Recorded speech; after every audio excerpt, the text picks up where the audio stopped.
문제 하고 나와 있고요. 여러분 여기 보면 갑과 을이 강조하는 연구윤리 하고 나와 있습니다. 2018 대수능에서는 이렇게 연구윤리가 단독으로 출제된 적도 있습니다. 이렇게 나오는구나 한번 봐둬도 좋을 것 같아요. 실제로 얼마든지 나올 수 있어요. 연구자는 연구 목적과 절차, 연구가 미칠 수 있는 영향 등을 연구 대상자에게 미리 공지하고 자료 수집에 대해서 허락을 받아야 됩니다. 허락을 구해야 된다. 공지하고 동의를 구해야 된다라고 하는 내용이 나와 있는 거지. 그렇죠? 그다음에 을이 이렇게 얘기합니다. 연구자는 정직한 방법으로 자료를 수집해야 돼. 그래서 의도한 결론을 이끌어내기 위해서 자료를 왜곡하여 분석하여서는 안 된다라고 했던 것이죠. 지난 시간에 다 우리가 한 번쯤 이렇게 다시 한번 체크해 봤던 부분입니다. 연구 윤리와 관련하여. 그러면 기억부터 보도록 할게요. 기억에 공동 연구 성과를 단독 연구 성과로 성과로 발표하는 것은 갑이 강조하는 연구 윤리에 어긋난다. 그래. 여러분 여기서는요. 성과 발표와 관련된 거야. 결과 발표와 관련된 윤리예요. 갑이 강조하는 건 뭐예요? 연구 대상자와 관련해서 자발적인 참여를 이끌어내도록 동의를 구해야 된다라고 하는 것이니까 결과 공표와 관련된 윤리 아니지? 저 틀렸습니다. 두 번째, 연구 대상자에게 연구 참여에 대해서 동의를 받지 않는 것은 갑이 강조하는 여기 나와 있잖아. 그렇지. 공지하고 허락 구해야 돼 라고 나와 있어. 그래서 니은 고르시면 되겠고 기억 니은 손지 어렵지 않죠? 그 다음에 가겠습니다. 연구 의뢰자의 이익을 위해서 자료를 조작하여 분석하는 것은 을이 강조하는 연구윤리에 어긋난다. 맞아요? 그렇지. 정직한 방법으로 해야 돼. 왜곡해서 분석하면 안 돼. 딱 맞아 떨어지죠. 그렇죠? 그래서 디귿도 맞습니다. 그러면 리을 보도록 하겠습니다. 갑은 자료 분석 단계에서 그리고 을은 결과 발표 단계에서 지켜야 될 연구윤리를 말하고 있다라고 얘기했습니다. 갑은 자료 분석 단계야 이게. 연구 대상자에게 공지하고 자료 수집에 대해서 허락을 구해야 돼. 오히려 연구 대상자와 관련해서 자료 수집 단계에서입니다. 그러니까 이거 틀린 얘기가 되죠. 분석 단계 아니지. 그 다음에 을은 결과 발표 단계야? 아니지. 자료를 수집해서 분석하는 단계입니다. 그러니까 결과 발표 단계 아니지. 그렇죠. 그래서 정답은 니은 디귿. 여러분 니은 디귿 잘 찾았을 텐데 이렇게 문제 풀 때 어느 부분이 틀렸는지 정확히 찾아내고 이렇게 꼼꼼히 푸셔야 돼요. 그러면 닮은 꼴 문제 보도록 하겠습니다. 이거 왜 닮은 꼴이지? 주제가 완전 다른데? 네. 위의 문제는 연구 윤리와 관련된 것이었고요. 지금 나온 건 무엇이냐면 탐구 태도지. 그러면 여러분 머릿속에 몇 가지? 그렇지. 4가지 생각하면 되겠지. 기억 2개, 그 다음에 시옷 2개 이렇게 하시면 되겠죠. 그렇죠? 그래서 객관적 태도, 개방적 태도, 성찰적 태도, 상대주의적 태도 이렇게 하시면 되겠습니다. 그러면 갑부터 읽어볼게. 연구자는 사회 문화 현상을 피상적으로 접근해서는 안 되며 피상적으로 접근해서는 안 돼요. 피상적인 건 뭘까? 겉만 봐서는 안 되며 이런 의미야. 이것만 봐도 알 수 있어. 겉만 보지 말고 드러난 것만 보지 말고 현상의 이면을 봐라. 이걸 찾을 수도 있고요. 또 연구 과정에 문제점이 없는지 살펴봐야 됩니다. 되짚어 봐라 라고 하는 거야. 뭐 찾을 수 있어? 성찰적 태도 찾을 수 있지. 성찰적 태도 찾았지? 찾아야 돼요. 그 다음에 여기 연구자는 연구 과정에서 자신의 주관적 가치나 편견, 이해관계 등을 이거 배제하기 위해 노력해야 된다. 이건 뭐였지? 그렇지. 객관적 태도죠. 찾아집니다. 1번 가볼게요. 1번. 옳지 않은 것은이네. 1번. 갑은 성찰적 태도를 강조하고 있다. 그렇죠. 맞습니다. 두 번째. 자료의 위조나 변조는 을이 강조하는 태도를 지키지 못한 거죠. 위조나 변조 왜 해요? 자신의 연구 결과를 자신이 주장했던 것과 맞춰서 하기 위해서라든가 가치가 개입되는 거지. 그렇죠? 그래서 맞고요. 지키지 못한 것. 맞고요. 자료 수집의 객관성을 점검하는 것은 갑이 강조하는 태도에 포함된다. 여러분 이거 별표하면 되겠지.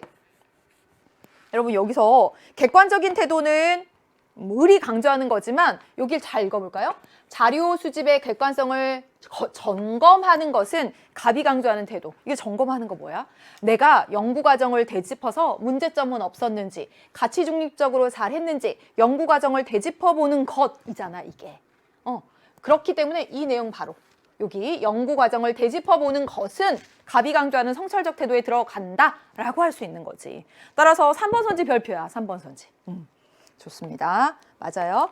자료 수집 및 분석 과정에서 갑과 을이 강조하는 태도가 모두 필요하다. 그렇죠. 자료 수집 분석할 때 객관적인 태도 필요하겠지? 반드시 가치 중립해야 된다고 했잖아요. 당연히 중요하고요. 자료 수집 및 분석 과정에서 문제점은 없었는지 되짚어보는 거 필요하겠죠. 그러니까 맞는 얘기죠. 이게 탐구 태도와 관련해서 매우 잘 만들어진 거 3번, 4번 선지 매우 잘 만들어졌습니다. 그러면 5번 연구자가 연구 대상인 사회의 한 구성원이라는 점은 을이 강조하는 태도의 필요성을 약화시킨다. 여러분 이게 무슨 말이었지? 자, 38페이지에 있었던 그 왼쪽 날개 쪽 위에 조그만 글씨로 돼 있었던 거 제가 그거 일부러 빔으로 띄우면서 설명을 했었습니다. 탐구자와 탐구 대상의 분리 문제 해서 생각나 38페이지 맨 위에. 자, 여러분 봐봐. 연구자가 연구 대상인 사회의 한 구성원이라는 점, 즉 분리하기가 어렵다. 연구자는 사회 문화 현상에 속한다. 참 분리하기가 어렵다. 그렇기 때문에 더더욱 객관적인 태도가 필요하다라고 읽었었습니다. 38페이지 그 부분 다시 가봐. 그래서 약화시키는 것이 아니라 연구자가 사회의 한 구성원이고 사회문화 현상과 엄격히 탁 나눌 수 없기 때문에 더더욱 객관성을 유지하려는 자세가 필요하다라고 말하는 거지. 그렇죠? 그래서 정답은 5번 골라주시면 됩니다. 진짜 수능에 나오면 와 이거 여러분 모의고사에 나오면 막 어려워할걸? 정말입니다. 그래서 옳지 않은 것 5번 골라주시고 바로 이 점 때문에 객관적 태도가 더더욱 필요합니다 라고 얘기해야 된다고. 연결시켜서 봐요. 좋습니다. 기본 문제는 지난 시간에 풀어봤고요. 이제 43페이지로 가도록 하겠습니다. 사회문화 현상의 탐구 태도와 관련해서 해볼까? 가나에 들어갈 적절한 내용 했습니다. 탐구 태도 하고 나왔어. 그러면 여러분 기억 2개, 시옷 2개 생각해야지. 객관적, 개방적, 성찰적, 상대주의적 태도. 읽어볼게요. 사회문화 현상 속에는 가치와 의도가 내포되어 있으며 연구자는 사회문화 현상의 일부다. 방금 했던 얘기랑 똑같잖아. 그렇죠? 가치와 의도가 들어가 있고 연구자는 그 사회문화 현상 속의 일부다. 그래서 분리되기가 어렵다. 그래서 더더욱 필요한 것이 무엇이라고 했더라? 객관적 태도잖아. 따라서 자칫하면 연구자는 자신의 선입견이나 가치관 때문에 연구 결과를 왜곡하거나 한쪽으로 치우친 결론을 도출하기 쉽다. 이러한 점 때문에 역설적으로 더더욱 필요한 것이 그렇지 객관적인 태도다. 객관적인 태도입니다. 이 제시문 매우 많이 나오고 있어요. 같은 뉘앙스로 앞에서 했죠. 그 다음에 각각의 사회는 독특하고 고유한 나름대로의 역사와 상황을 갖고 있다. 따라서 이를 무시하고 한 사회에서 나타나는 현상을 다른 사회에 무조건 적용시켜 해석하려는 태도는 삼가해야죠.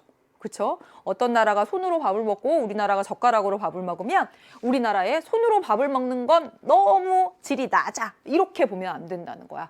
그 사회에 적용시켜서 봐야지 라고 얘기하고 있어. 이건 금방 찾아지죠? 그쵸? 상대주의적 태도입니다.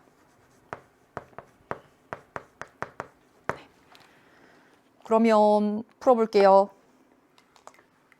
가나에 들어갈 적절한 내용. 가나에 들어갈 적절한 내용. 상대주의적 태도를 가져야 된다. 이건 어디 들어가면 될까? 나에 들어가면 되겠네. 나에. 그렇죠. 그렇죠. 그다음에 연구 과정 및 결과에 대해서 비판을 허용하는 거. 이건 뭐지? 비판을 허용하는 태도. 그렇지. 이건 개방적 태도입니다. 왜 안 나왔지? 주관적인 가치를 배제하고 객관적인 태도를 가지려고 노력해야 된다. 어디에 들어가야 돼? 가에 들어가야 되겠네요. 그렇죠? 그 다음에 겉으로 드러난 현상에 즉 피상적으로만 보려고 하지 말고 이면에 숨어있는 원리를 파악하려고 해야 된다. 이건 뭐라고? 성찰적입니다. 따라서 정답은 어떻게 찾으면 돼요? 가의 디귿, 나의 기억 있는 4번 찾으면 되지. 좋습니다. 그 다음에 보겠습니다. 2번 문제 볼게요. 2번. 다음 주장에 부합하는 진술로 가장 적절한 것은 이건 언어 추론 형태니까 많이 어려운 문제는 아니죠. 어떤 사람이 나는 어제 신의 음성을 들었다 라고 주장할 때 우리는 경험적 근거에 의해서 이 주장을 반박할 수 없는 것이죠. 그렇죠? 네, 경험적 근거를 가지고 반박할 수 없잖아. 뭐 이혼율이 50%다라고 하면 통계청 자료를 뽑아서 아니잖아 라고 반박할 수 있지만 이런 주제에 대해서는 반박할 수 없죠. 그렇죠? 그러므로 신의 음성을 들었다는 것은 과학적 진술이 아닌 거예요. 과학은 무엇이냐면 경험적 근거를 통해서 반증이 가능하며 이를 통해서 기존의 이론이 수정되고 변경되어 새로운 이론으로 발전해 나갈 수 있다. 자연과학이든 사회과학이든 과학적 진술은 반증이 가능한 진술이다 라고 되어 있습니다. 여기까지 오니까 좀 알 것 같지 않아요? 기존의 과학적 진술이라고 할지라도 새로운 증거에 의해서 반박될 수 있다는 점을 인정하지 않으면 과학은 발전할 수 없어 라고 말하고 있습니다. 어떤 태도야? 내 주장만 옳아! 라고 말하는 것이 아니라 반대 증거에 의해서 얼마든지 바뀔 수 있다는 점을 인정해야 하지만 진보할 수 있대. 이게 뭐지? 열어두는 거지. 열어두는 거. 그렇죠. 그래서 여기 부합하는 것은 개방적 태도입니다. 개방적 태도. 개방적 태도가 전반에 깔려져 있다는 것을 알 수가 있어요. 해볼까? 1번. 과학에서 객관적 진실이란 없어. 라고 말하고 있는 거야? 아니죠. 예. 경험적 근거를 통해서 참 거짓을 판별할 수 있습니다. 네, 틀렸고요. 과학적 연구에서는 그렇지 개방적 태도가 필수적이다. 이게 포인트야. 이게 포인트. 따라서 정답은 몇 번? 2번 이렇게 고르면 되겠지요.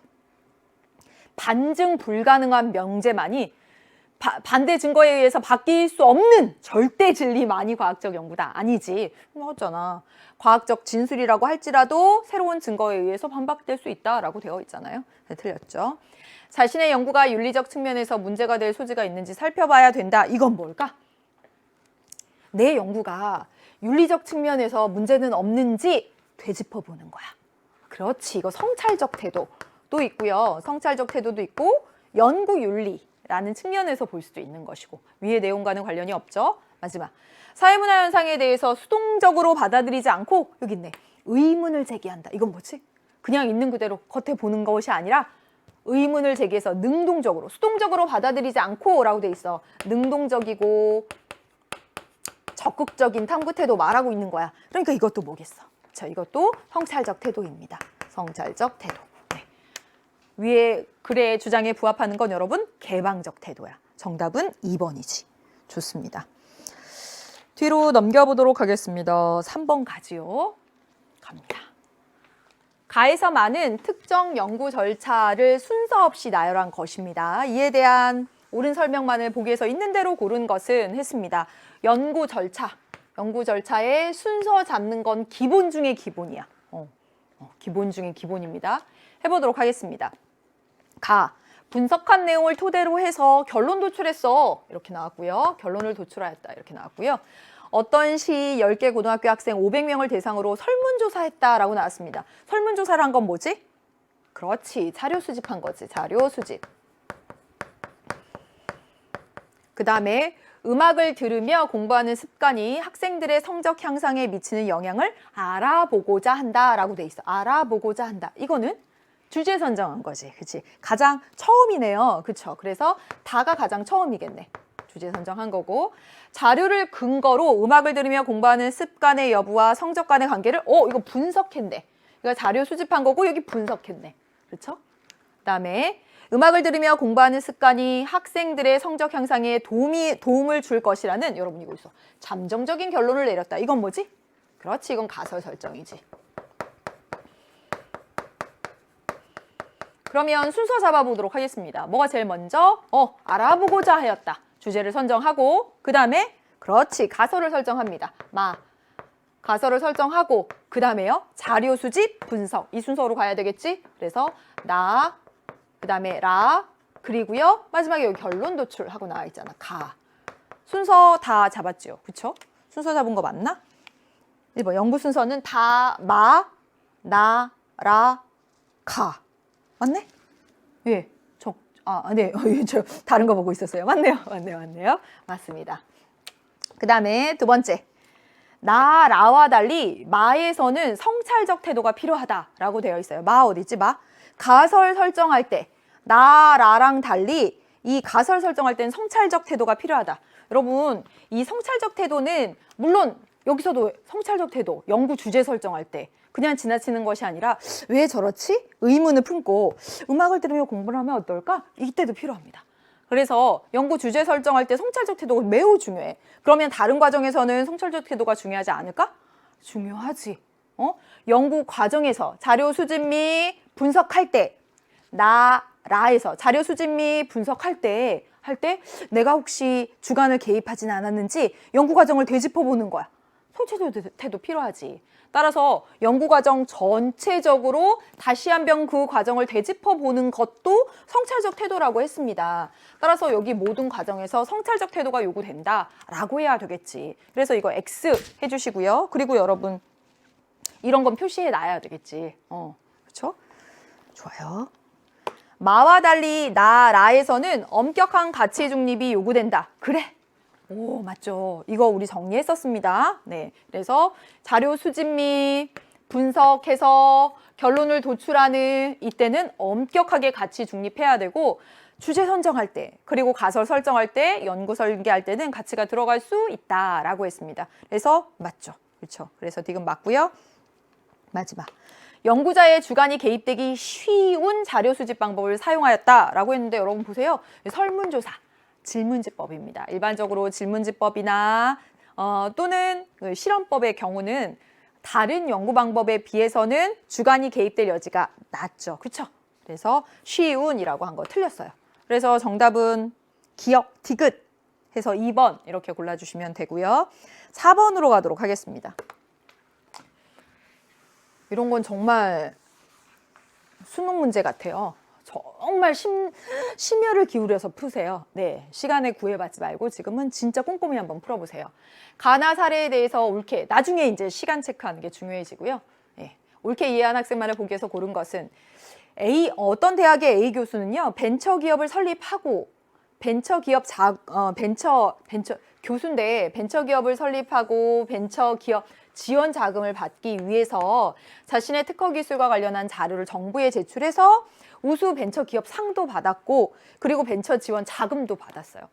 그런데 정부에 제출한 자료에 제시된 실험 내용과 결과는 A 교수가 수행한 게 아니었어. 와, 그렇죠? 그리고요 다량의 데이터가 조작도 됐어요. 그래서 우수 벤처기업상은 취소되고 A 교수는 해임이 되었습니다. 전체적으로 내용 되죠? 그다음에 갑니다.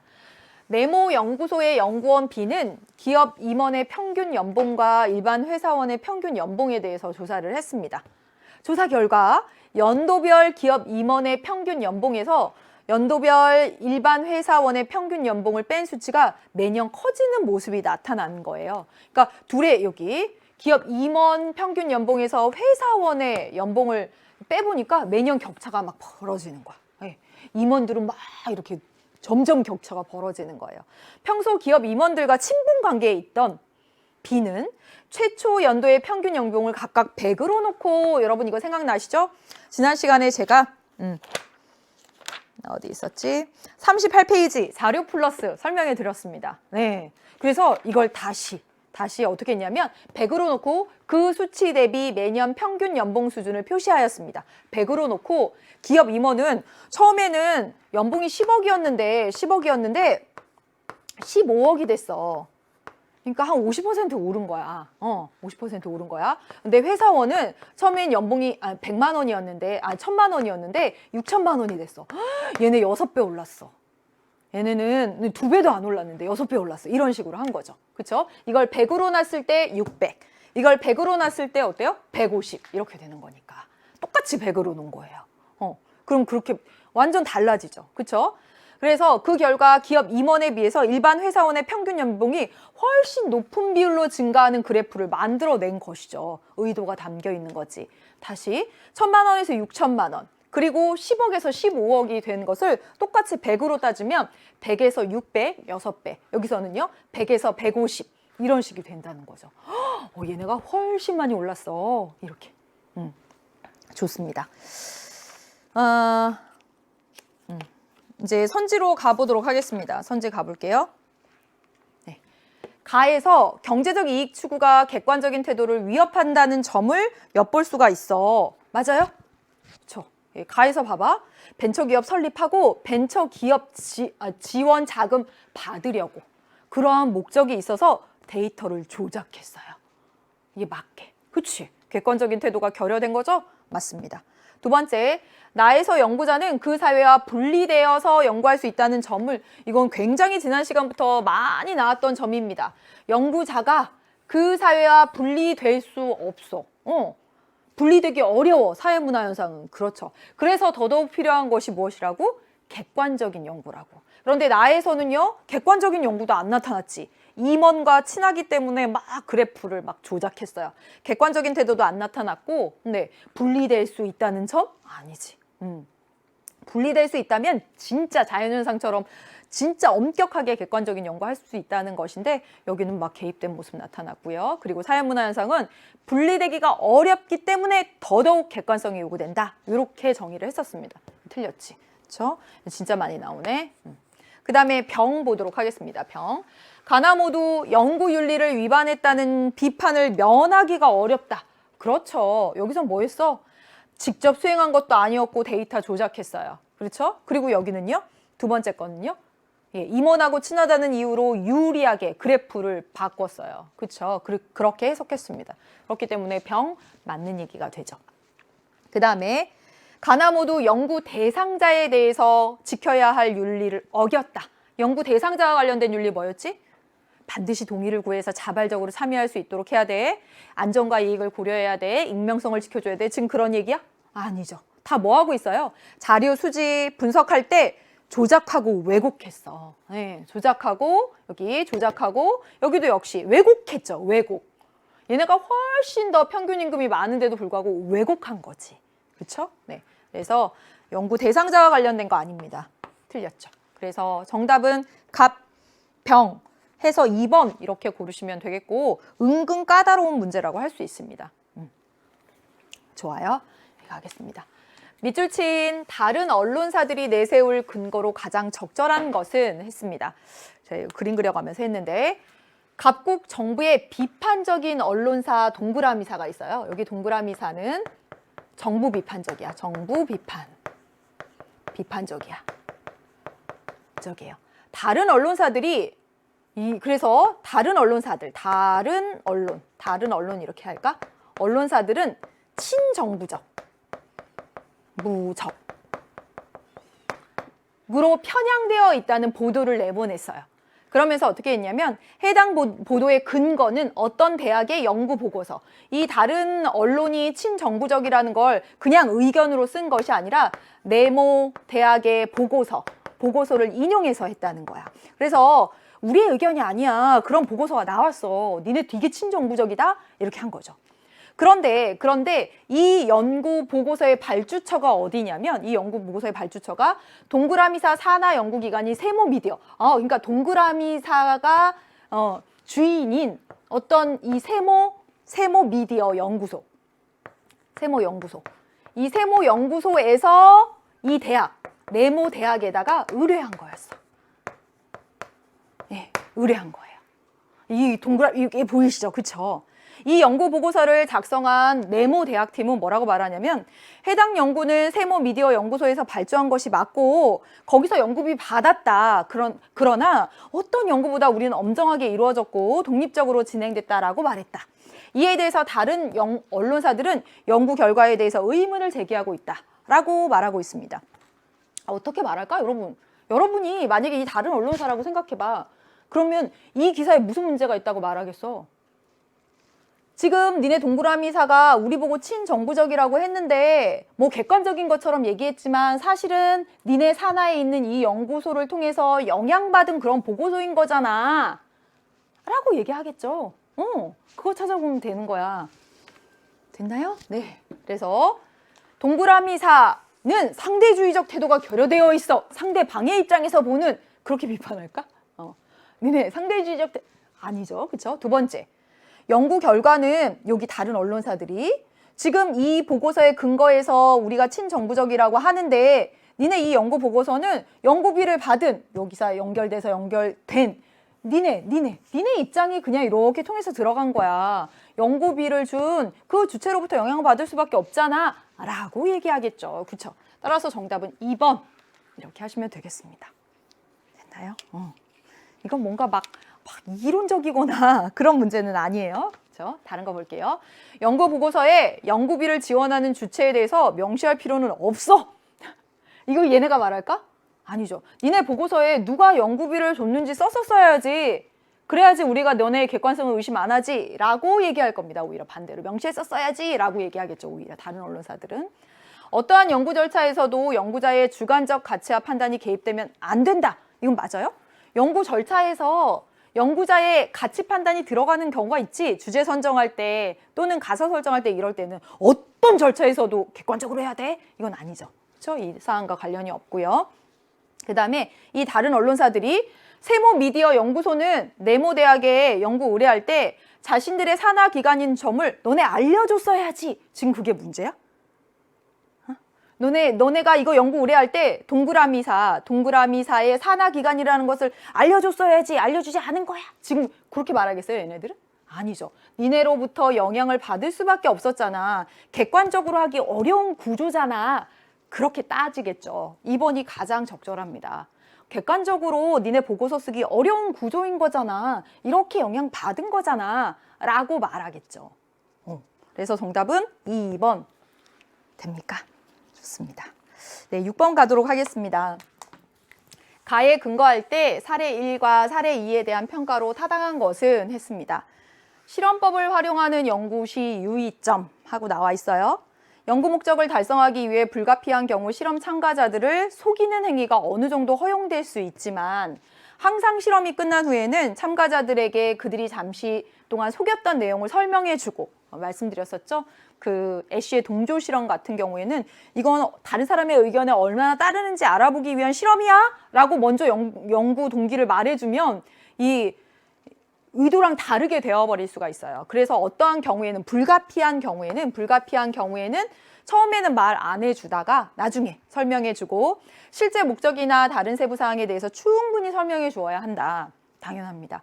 실험 참가자들에게 미칠 정신적, 유체적 영향에 대해서도 미리 예상해서 그 피해를 예방하거나 고지할 필요가 있습니다. 예상되는 피해에 대해서 충분히 설명해 주어야 한다. 나와 있고요. 사례 1.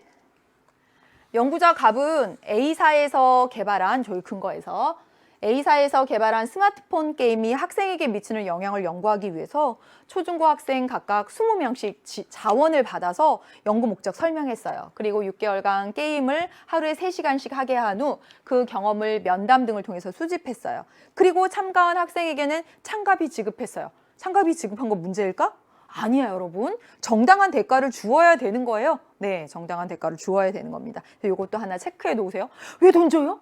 정당한 대가 주어야 되는 겁니다. 그 다음에 연구자 을은 소위 방관자 효과를 검증하기 위해서 연구를 도와줄 2명의 연기자를 고용을 하고요. 전국 시도를 돌아다니면서 여러 사람이 모인 장소에서 2명의 연기자가 다치거나 위험에 처한 연기를 하게 했습니다. 방관자 효과는 무엇이냐면 주위에 사람들이 많을수록 어려움에 처한 사람들을 돕지 않게 되는 거. 즉 여러 사람이 몰려져 있을 때 누군가 쓰러졌어. 그러면 누군가 도와주겠지 하고 안 간다는 거야. 그래서 실제 그런지 알아보기 위해서 연기자 2명 해서. 근데 나 혼자 있는데 이 앞 사람이 쓰러졌어. 그럼 얼른 도와주죠. 여러 사람이 있으면 누군가 하겠지 하고 안 도와주는 거. 그 방관자 효과라고 생각하시면 됩니다. 그래서 여러 사람이 모인 장소에서 2명의 연기자가 다치거나 위험에 처한 연기를 하게 하고 그 결과들을 수집 정리했습니다. 당시에 상황에 모여있던 사람들에 대해서는 연구와 관련된 별도의 안내를 하지 않았죠. 당연히 그렇겠죠. 지금 방관자 효과에 대해서 실험하고 있습니다. 이렇게 하면 수집하고자 하는 자료를 잘 수집 못할 수도 있잖아요. 그러니까 이 경우는 미리 말하지 않은 거지. 됐습니까? 1번. 사례 1은 가에 위배되는 요소가 없다. 그런가? 사례 1 다시 한번 가볼까? 스마트폰 게임이 학생들에 미치는 영향을 연구하기 위해서 자원받았어. 목적도 설명했어. 그리고 3시간씩 게임하게 했어. 정당한 대가도 줬어. 문제 없어요? 게임을 계속하게 한다. 이랬을 때 뭔가 문제 있지 않겠어? 게임 중독 등이 될 수 있고요. 예상되는 피해를 미리 말해줬어야지. 그걸 말했다라고 하는 내용이 없습니다. 그렇죠? 그래서 위배되는 요소가 없다라고 말할 수 없는 거죠. 예상되는 피해를 말해줬었어야 됐어. 2번째, 사례 1은 실험 참가자의 사생활을 침해했다. 사생활을 침해한 부분이 있어요? 예, 사생활이 노출되고 신분이 노출되고 막 신원을 노출하고 그런 내용들 찾아볼 수 없습니다. 그다음에 사례 2는 가해에 위배되는 요소가 없다. 그런가요? 네, 여기 봐봐. 당시의 상황에 모여있던 사람에게는 연구와 관련된 별도의 안내를 하지 않았다. 끝나고 나서 말했어야 되잖아요. 애초에는 말하지 않았다고 하더라도 끝나고 나서는 충분히 설명해 주어야 된다라고 했는데 다 끝나고 나서 수집 정리하고 나중에 말해 주었다. 이렇게 됐었어야 됩니다. 그러니까 틀렸죠? 그 다음에 사례 2의 연구는 불가피하게 실험 참가자들을 그렇죠. 불가피하게 애초에 처음에는 말해줄 수 없는 상황이죠. 그렇죠? 그래서 맞죠. 정답은 4번입니다. 그 다음에 사례 2의 연구와 달리 사례 1의 연구에서는 실험 참가자들에게 사후에 연구 목적을 설명했었어야 되는 건 뭐예요? 사례 2지. 그치? 사례 2지. 처음에는 말할 수 없지만 별도의 안내를 하지 않았더라도 나중에 말해줬어야 됩니다. 그 차원에서 여기도 위배되는 요소가 있는 것이고 사례 2에서는 말을 나중에 얘기해 줬었어야 되는 거죠. 그래서 정답은 4번 이렇게 골라주시면 되겠습니다. 좋아요. 뒤로 가겠습니다. 네. 46페이지고요. 지금부터는 정말 1단원에 대해서 시험 본다라고 하는 생각으로 봐야 돼요. 다음 자료에 대한 옳은 설명만을 보기에서 있는 대로 고른 것은 했습니다. 어느 나라의 어떤 연구소에서 흡연자의 A국의 어떤 연구소는 흡연자의 평균 시급은 15.10달러로 비흡연자 취업자의 평균 시급에 비해서 25.5% 적은 것으로 드러났다. 흡연하는 사람이 좀 더 적게 받아요.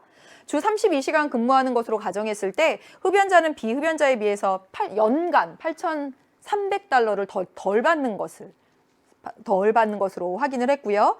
이를 근거로 해서 연구진은 어떤 결론을 내렸냐면 어떻게 주장했냐면 흡연하면 취업을 어렵게 하고 보수도 덜 받는 요인이 된다. 흡연이 이 요인이 된다라고 주장을 했습니다.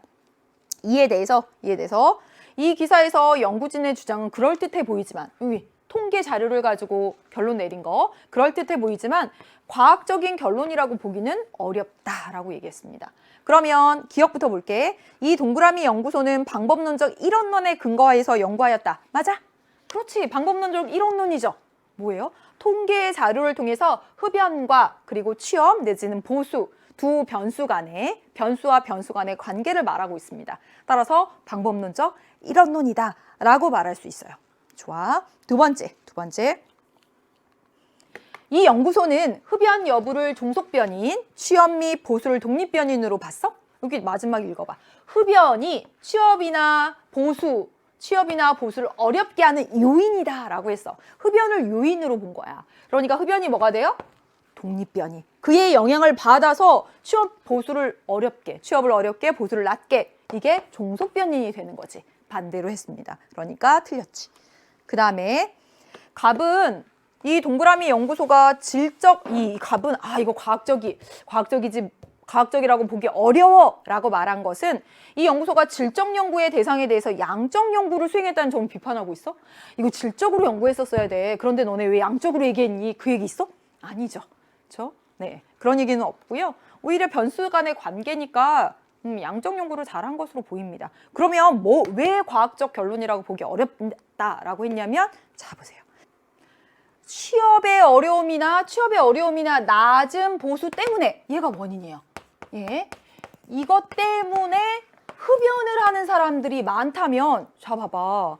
너네 연구소는 흡연이 원인이 돼서 취업을 어렵게 하고 보수도 덜 받는다고 했는데 반대로 취업이 어렵고 낮은 보수 때문에 흡연을 많이 할 수도 있어. 그래서 이게 과학적 결론이라고 할 수 없는 거야 라고 주장할 수 있겠죠. 그래서 맞는 얘기 되겠습니다. 그래서 정답은 기억, 리을 해서 2번 이렇게 고르시면 되죠. 예, 아주 잘 만들어진 문제입니다. 다음 문제 볼게요. 여기 있습니다. 다음 자료에 대해서 옳게 이해한 학생만을 보기에서 있는 대로 고른 것은 했습니다. 남녀공학인 어떤 고등학교에서는 두발 규정을 개정하면 학교 생활 만족도가 향상될 것이며 두발 규정 개정의 긴급성을 더 절실히 느끼고 있는 것은 여학생보다 남학생일 것이라고 하는 두 가지 가설을 세웠습니다. 네. 두발을 규정을 개정하면 학생들의 만족도가 향상된다. 여기가 독립변수, 학교생활 만족도가 종속변수가 되는 것이죠. 그렇죠? 이를 검증하기 위해서 전교생을 대상으로 해서 자신의 학교생활 만족도를 높이기 위해서 두발 규정, 복장 규정, 기타 규정 중 가장 긴급히 개정해야 하는 규정을 하나만 선택하라고 했어요. 그랬더니 아래 표와 같은 결과가 나왔습니다. 그래서 두발 규정을 선택한 학생이 학교생활 만족도, 긴급히 개정해야 될 것을 선택해봐라. 만족도를 높이기 위해서 했더니 두발 규정을 선택한 학생이 여학생도 전체 다 과반수가 넘고 남학생도 다 그렇습니다. 그리고 1학년 보면 남학생이 더 높고요. 2학년도 남학생의 비율이 더 높고 3학년도 두발 규정이 제일 중요해요. 라고 한 게 남학생이 더 높아요. 네, 됐네요. 갑부터 보도록 하겠습니다. 기억은 학교생활 만족도라고 하는 거 매우 추상적이지. 그렇죠. 개념의 조작적 정의가 필요한 이건 뭐예요? 종속변이지. 두발 규정을 개정하면 이게 향상되는 거니까. 따라서 이거 어디 틀렸냐면 여기가 틀렸습니다. 종속변인이다 라고 해야 되는 것이죠. 두 번째, 디귿에 따르면 디귿 어디죠? 여기 디귿 어디 있어요? 여기 아래 표와 같이 통계적으로 유의미한 이제 결과가 나왔어요. 그러면 가설이 채택되겠군. 그래요. 그렇죠. 두발 규정을 개정하면 학교생활 만족도가 향상될 것이다. 학생들이 두발 규정을 전체적으로 이렇게 많이 골랐고요. 그리고 두 번째, 긴급성을 여학생보다 남학생이 더 느낄 것, 남학생의 비율이 더 높았습니다. 그렇지. 그래서 이 통계 분석한 결과에 따르면 특히 여기 니은의 가설, 남학생이 더 높다라고 하는 건 채택이 되겠죠. 네, 맞습니다. 그 다음에 보겠습니다. 디귿에 따르면 두발 규정을 선택한 학생은 모든 학년에서 남학생의 수가 여학생의 수보다 많군. 이거 나중에 표분석하면 나오겠지만 여기 남학생의 비율이 많은 거지 남학생의 수가 많다라고 말할 수 있어요? 아니지. 남녀공학 고등학교에 꼭 남학생 100명이면 여학생 100명이야? 아니죠. 그렇죠? 남학생은 100명이고 여학생은 150명일 수도 있습니다. 그러면 150명의 75%인 여학생의 수가 더 많을 수도 있어요. 따라서 비율만 주어졌는데 이거 보고 수가 더 많다라고 할 수 없다는 것 되었습니다. 마지막. 표본의 모집단 대표성에 대한 문제 제기는 필요가 없겠네. 예. 표본이 모집단을 대표한 것인가에 대해서 문제 제기할 필요 없어. 왜 그래? 자, 여러분. 남녀공학인 이 고등학교를 대상으로 했는데 전교생을 대상으로 했어. 전교생을 대상으로 해서 모집단 전체를 대상으로 했으니까 표본을 뽑아서 따로 한 것이 아니니까 이 표본이 대표성이 있느냐 없느냐는 따질 필요 없겠군. 그렇지. 그렇죠? 그래서 정답은 니을 정 해서 3번 이렇게 고르시면 되겠습니다. 3번 갈게요. 다음 자료에 대한 옳은 설명 및 추론만을 보기에서 있는 대로 고른 것은 했습니다.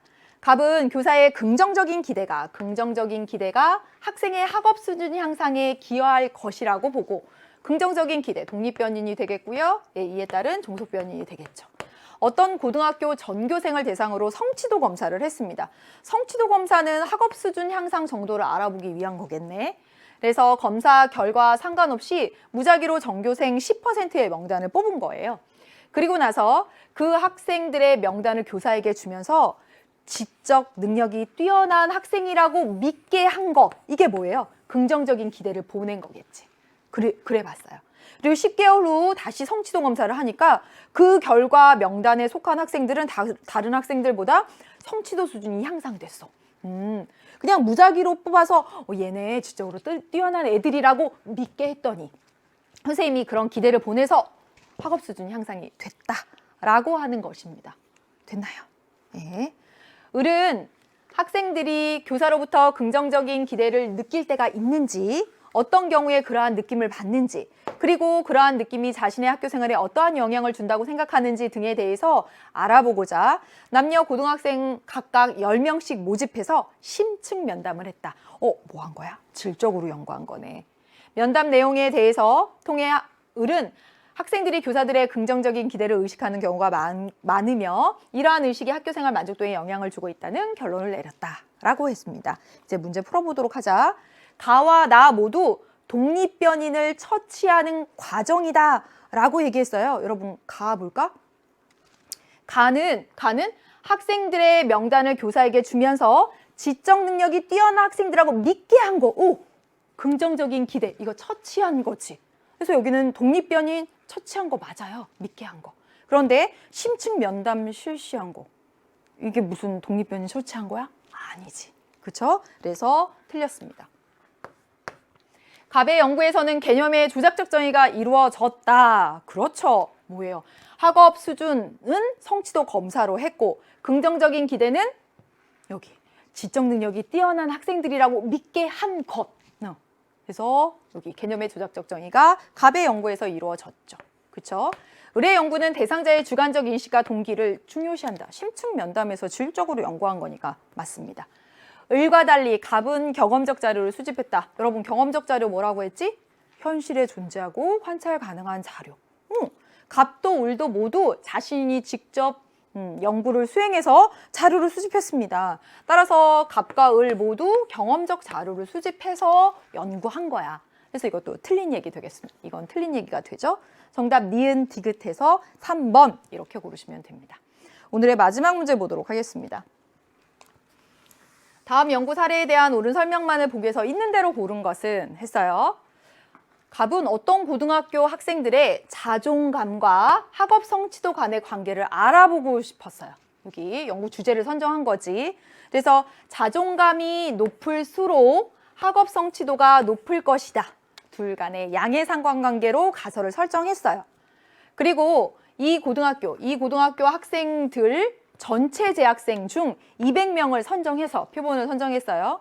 이들을 대상으로 질문지 조사를 통해서 자존감 지수, 자존감이라고 하는 거 추상적이니까 구체화시켰죠. 그리고요, 가장 최근에 치른 모의고사 성적, 이거 학업 성취도라고 하는 거 수상적이니까 여기 모의고사 성적 이렇게 했습니다. 되었지? 개념의 조작적 정의야. 그리고 200명의 자료를 정리해 봤어. 그래서 자존감 지수가 100에 가까울수록 자존감이 높은 거야. 그래서 자존감이 80 이상인 애들을 보니까 학업 성취도가 다 상중에 이렇게 몰려 있고요. 50 이상, 자존감이 그래도 높은 편인 거지. 그래서 중이 제일 많네. 그래도 상중에 몰려 있고요. 여긴 좀 낮다. 그러니까 중하로 가고요. 아주 낮네. 그러니까 하가 많네요. 여러분 어때? 맞아 떨어지지. 그렇죠? 자존감이 높을수록 학업 성취도가 좀 높은 그런 경향. 그래서 학생들의 학업 성취도를 높이기 위해서는 자존감을 높이는 프로그램이 필요하겠다라고 결론을 내린 겁니다. 되었어요? 좋아요. 네, 기억부터 해보도록 하겠습니다. 기억. 갑의 가설은 채택이 되었다. 갑의 가설은 갑은 가설을 채택하였다. 그래? 그렇죠. 주어진 자료를 보아도 그렇고요. 가설에 보면 자존감이 높을수록 학업 성취도 수준이 높을 것이다. 일반적으로 그렇게 나타나잖아. 높으면 상이 더 많고 중. 그리고 50 이상에서 보면 중이 많으면서 하는 안 떨어져요. 예, 맞죠. 그렇죠? 그리고 아래. 그게 채택이 됐기 때문에 성취도를 높이려면 자존감 높이는 프로그램 필요하겠어? 라고 결론을 내린 거잖아요. 그래서 채택한 것으로 볼 수 있습니다. 그래서 기억 맞는 얘기 되고요. 니은 볼게. 개념을 조작적으로 정의한 후 자료를 수집했다. 개념을 조작적으로 정의한 거 찾아볼까? 뭐 있었어? 그렇죠. 자존감. 자존감은 뭘로 했어요? 여기 자존감 지수 0에서 100 측정했어요. 그렇죠? 학업 성취도 뭘로? 최근에 치른 모의고사 성적으로 개념의 조작적 정의 이루어졌지. 좋아. 그래서 이것도 맞죠. 그 다음에 디귿. 학업 성취도를 독립변인, 자존감을 종속변인으로 보았어? 아니죠. 반대로 했기 때문에 이거 틀린 얘기가 되겠습니다. 그렇죠? 그 다음에 마지막 볼게요. 자존감 지수가 50 이상이면서 학업 성취도가 중인 학생의 경우는 전체 표본의 과반수이다. 이건 그대로 찾아보면 되는 거잖아. 자, 전체 보면 전체 200입니다. 그렇죠? 200명의 자료를 했지. 그러면서 여러분 지금 보세요. 뭐라고? 자존감 지수가 50 이상이면서 50 이상이면 여기 위에 이 부분에 해당이 되겠네. 그러면서 학업 성취도가 중 이상이면 여기 위가 해당이 되겠네. 그렇죠. 그러면 여러분 이거 다 더하면 되겠네. 네. 여러분 다 더해보세요. 짠짠짠짠. 다 더했더니 어떻게 나오지? 120 나오네요. 그렇죠. 그렇죠. 그러면 200명 자료 중에 200명 중에 120입니다. 그렇기 때문에 여기에 해당하는 학생은 반이 넘는다라고 하는 거 맞는 얘기가 되겠죠. 그렇죠. 그래서 여러분 정답은 기억, 니은, 리을 해서 4번 이렇게 고르시면 되겠습니다.